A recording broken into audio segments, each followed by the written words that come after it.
Here we go.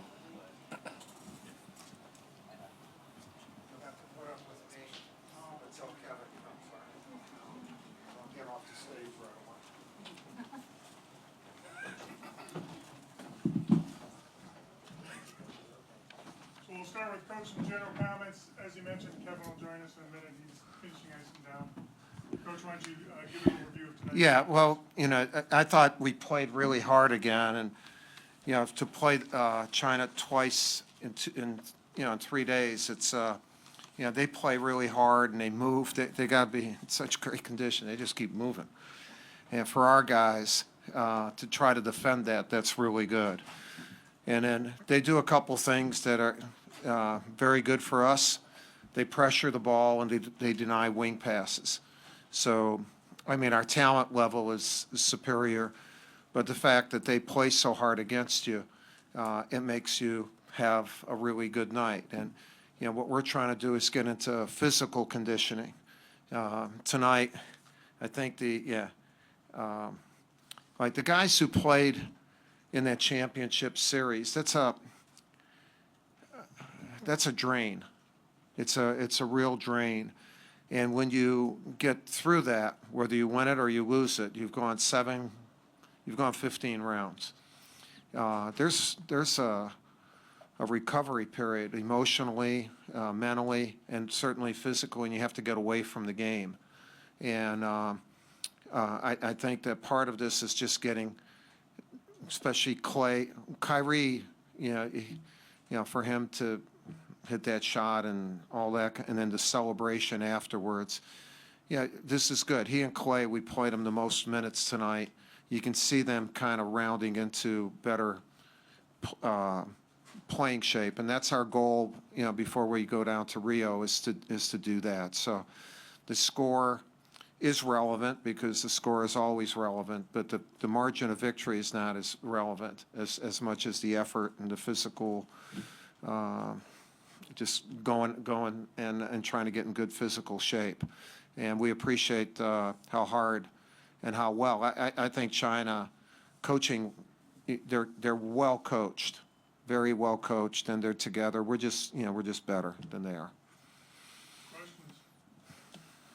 Tim Cal, calling Mercury News. You obviously started the three Warriors players. I assume it's a nod to the home crowd. Did you like the way they responded, and specifically Durant? Did you notice him kind of embracing? Well, I should probably start Durant. Yeah, that one I could see. That one I could see. Just, yeah. just after 40 years, I'll be able to figure that one out, I think. But no, what we've tried to do in each of the locations is start the guys from the area, DeMarcus at Sacramento, and the three guys here, and down in L.A., the guys from there. And, they did well. The crowd's great. Certainly you wouldn't want to be introduced after KD in line, so that was probably a little shocker. But no, the crowd was great, a festive atmosphere. But we're ready to move on. We're ready to go to Chicago. We leave. That's why I changed. We get on a plane in about 45 minutes and get there tomorrow and start going. But the crowd, the welcoming for Kevin was fantastic, and I know he appreciated it very much, and obviously I'll let him speak to it. Harold Gutman with the Durham Herald Sun. You mentioned Kyrie, obviously last time he was here, he hit the big shot. What's it been like coaching him again? And I think you're actually probably coaching him more games, at least this summer, than you did when he was. Yeah, not only now, but 2 years ago, he was MVP of the World Cup when we beat Serbia, and we have a great relationship, and I wish I could have coached him more at Duke. Even if it was one season, would love to have it been a full season. Been pretty nice. My plays would work better. But Kyrie is very smart, and he fits in so well with all these guys. These guys are really good guys, and they have fun. We're having a little bit too much fun there for a little bit, but we got to tone that down. That's not what we want to be, but it was fine for a little bit tonight. Ross Goldenwood, NBC Sports. A couple of the guys were saying how much they feel they're being pushed in a good way on the defensive end. Yeah. I was curious, how does Coach Thibodeau establish himself in practice? What does he, especially with all these new guys? Well, what's he I started wish you with? wouldn't give Coach Thibodeau the praise for that. You know, too, it's- Coach K. No, it's Coach Boeheim. Okay, And sure. we tell them that if they don't play hard, they have to play zone. And no, we don't say that. And no, I think it's just a collective effort from everyone saying that the one thing that we should be able to do better than anyone is play defense. And other teams are going to be talented, really talented, and they can shoot the ball and score. But if we are collective in our defensive effort, which we have been for 3 games, then we're going to have a better chance to win. And that our guys know that. It's not a matter of pushing them; it's showing them on tape and telling them, because really we don't have that much time to practice. Like tomorrow, we're not going to be able to practice. You get in at 5 in the morning. We'll just have some individual stuff for guys. Why do you think the USA team should be able to play defense better than another squad? Well, we're more athletic. I'm not saying we're better, but 1 through 12, we have outstanding athleticism and size that where you can switch, you can really get after people, and then you have guys who can be rim protectors. So, I mean, that's the makeup of our team. We should be a better defensive team than an offensive team, although we have some outstanding scorers. Rick Tittle with 95.7 The Game in San Francisco. China kind of matched you paint-wise offensively, but the real disparity was in fast break. Is that where you see you guys kind of separating yourself from the field? Well, and 3-point shots, not so much just the fast break. In London, I think we made an average of 8.5 more threes than our opponents, and that was that and free throws. I think there was a 28-point differential in that. And our 2 leading scorers were KD and Carmelo in London. The international game is not so much a paint game. It's a lot of 3-point shots. I mean, Argentina, when we played the first game, half their shots are threes. If you allowed 3-point shots, China would take a lot more of them. So our goal was to limit their threes, whoever we're playing, and limit free throws. So we're constantly yelling out team fouls. That's because the 5th foul is two free throws. And you can have 5 guys out there not in foul trouble, but we're in the bonus. And then you put a sub in, he doesn't have a foul. And then he fouls, and all of a sudden they're scoring without pressure on them. And so that's been kind of what we've done in all these competitions, is try to limit threes, limit free throws, and win that battle. Eddie Masonette with Yard Barker. Yeah, Oh, sorry. I'm sorry. Yeah. Eddie Mason. I was looking at him, and I was saying he's either ventriloquist or what the hell's happened, because I heard somebody. It's very deceptive. Sure. It's part of being 69 too, I think. Just the fact Well- that I can actually know where the voice is coming from. You're 69 years old. You guys pulled out one tonight against China. If the basketball thing doesn't work out, had you ever thought about ever dreaming as a kid to play or coach another sport outside of basketball, and what sport would that be?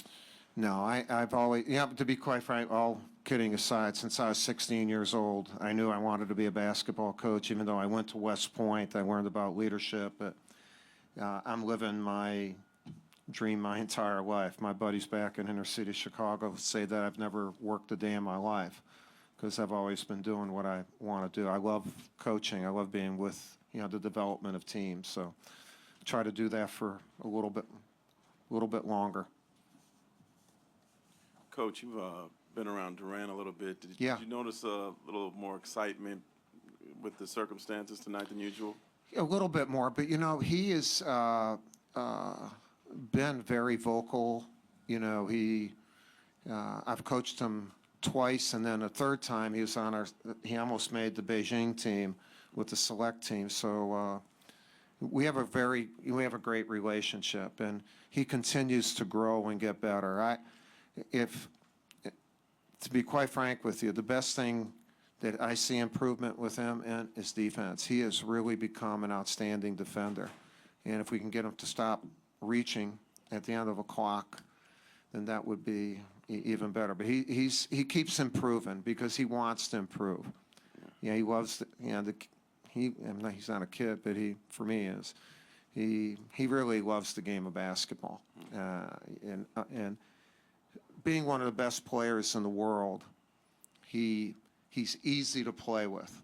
He has this super ego. He's got such a good team ego. He's really a fantastic guy and a fantastic player. What a combination when you have a guy that good and he's no maintenance. I mean, none except having too much fun at the end.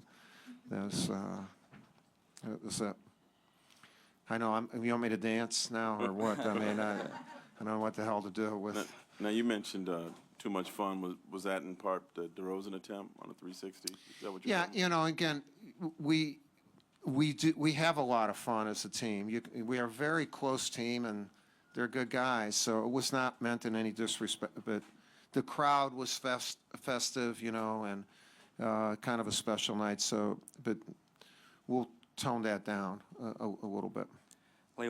Leo Bias, Cowboy Kingdom. What did you think of DeMarcus' overall performance tonight? And are you more comfortable starting Cousins or DJ? No, we'll start either one of them, and I'm comfortable starting either one. DeMarcus is another guy. This is the second time I've coached him. He helped us win the World Cup, double-double in the championship game, and he's gotten himself in really good shape. He's a team player. Gives us a different guy than DeAndre. They're two really good bigs, outstanding bigs. And today, for a little bit, we went inside to him. And we haven't had a chance to practice much. When we're in Chicago on Thursday, we'll have a good practice and try to get a little bit more in offensively, so we flow a little bit smoother than some of the times tonight. Yeah. Dave Del Grande, USAB.com. You mentioned the challenges that the Chinese defense gave for you guys. Yeah. You've got two different opponents coming up that you haven't seen. Do you expect different challenges in those games, and do you kind of look forward to different challenges? Yeah, well, looking forward to playing different people and different styles, more so than challenges. They're different styles. And I think coming into this, I would have not thought that Argentina and China would pressure us. Like they pressure our guards. Like in the NBA, you don't get, you bring it up. And so I think it's good, just in case anybody does that, because you just got to get accustomed to it. I don't think there's much denial of passes in a 48-minute game, an NBA game. So those two things that I would not have expected, but they happen. And I think it was good for us. And we'll see what Venezuela does, and then Nigeria. And then we're off to Rio. This is Yanxing from Ali Sports China. I guess this is a follow-up question to the what? previous one. I guess this is a follow-up question to the Okay. previous one. Without the leader of the team, Yi Jianlian, China Yeah. made some adjustments today. They changed the core rotation. They changed the lineup. What are some of the positives you've observed from this change? Well, first of all, for them to continue to play hard without their best player. Like he had a really good game against us 2 nights ago. And they were still confident, and they played hard. They played hard and together, and they had so much good movement on their offense. Where Yi is a guy that at the end of a clock can make a play for them, and because he's a really good player. They didn't have that tonight, and so sometimes at the end of the clock, it didn't go as well for him. But he'll come back, I'm sure, right? I mean, he'll be back, and they'll benefit from playing this. I think they go right to Brazil from here, so they'll have a chance to acclimate themselves. Coach, it was pointed out that you're funny. I'm funny. Funny looking, or No, in humor. did you get the second word there? Just And exactly, and exactly that I am funny. Look, No, the joke was. Okay. I thought my 3 daughters were the only women allowed to insult me. Let's start over. So we're going to have a divorce here real quick. All right. That you have a good sense of humor, and I was Right. wondering how humor became a part of your style, and then on the biggest stage, the Olympics, with pro athletes, how that works out? No, again, I don't show it on the sidelines or anything like that, but my guys, we have a good time, and they know that they can be themselves. And the use of humor at times to get a point across is really good, or to give a guy a little jab, at a timeout or whatever is good, and it gets us close, and it makes them know me better, And although I have 6 of the guys I've coached before, so they already know, but the other guys, it's called adapting, and they should not all adapt to me, or the rest of the coaching staff. We need to adapt to them also, and so that this whole thing becomes ours. And if we take ownership of it, then we got a better chance to win. And the other teams will own what they do. We need to own what we do. We spend a lot of time with the military. We had a couple one really emotional day in Vegas with a wounded warrior, and then our team is taken on being a supporter of TAPS, Tragedy Assistance Program for Survivors, and these are kids who lost their fathers or mothers in combat, and we had an emotional thing in Vegas. We had TAPS kids in LA on Thursday after our practice. Marty Dempsey, the former chair of the Joint Chiefs, will be at our practice, and we'll have about 60 members of the TAPS families from around the country, and have a special thing there and a chance to break bread with them. So stuff like that. We believe in having our guys. They see and they listen, and we won't own it unless we feel it. What it's like to play for our country. So in doing these things over the years, our guys do feel it, and they're really proud of representing their country. Okay, I'm going to do an impersonation of KD, right? Imagine I'm great, and I'm 7 feet tall, and I can do anything. All right, you can't imagine that. So why don't you wait for him, and I'm going to get the heck out of here. All right, thank you.